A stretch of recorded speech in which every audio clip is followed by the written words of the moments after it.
તો અમદાવાદ મહાનગરપાલિકાની બજેટ બેઠકમાં જનતાના પ્રશ્નો વચ્ચે સત્તાધીશોની નિંદ્રા ચર્ચાનું કેન્દ્ર બની હતી। શહેરના વિકાસના કરોડોના આયોજન પર ગંભીર મંથન ચાલી રહ્યું હતું, ત્યારે કેટલાક કોર્પોરેટરો ઘસઘસાટ ઊંઘતા નજરે પડ્યા। નવાઈની વાત તો એ છે કે આ નેતાઓને જગાડવા માટે ખાસ ચોકલેટનો કિમિયો પણ અજમાવવામાં આવ્યો હતો। જો કે ભોજન બાદની આ સુસ્તી ઉપર ચોકલેટની સુગર કે કેફીન પણ અસર કરી શકી નહીં। પ્રજાના પ્રતિનિધિઓની આ બેદરકારીના દ્રશ્યો કેમેરામાં કેદ થતાં સોશિયલ મીડિયા પર ભારે રોષ જોવા મળી રહ્યો છે। કોઈકને આવી ગયું હશે, પણ બોર્ડ સવારના પોરમાં 9 વાગ્યાથી શરૂ થયું છે, 5 વાગ્યા છે, હજુ લાંબો સમય ચાલે એટલે ક્યાંક કોકનાથી એકાદ મતલબ આવી ગયું હશે।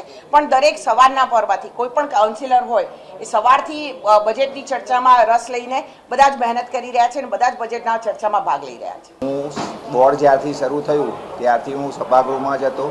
મારા ધ્યાનમાં નથી આવ્યું કે કોઈ કાઉન્સિલર સૂતા હોય। ચોકલેટની આપ વાત કરો છો તો ચોકલેટ દરેક જ્યારે પણ સત્ર હોય આ રીતેનું ત્યારે અમે આપતા હોઈએ છીએ અને એ એક સામાન્ય બાબત છે।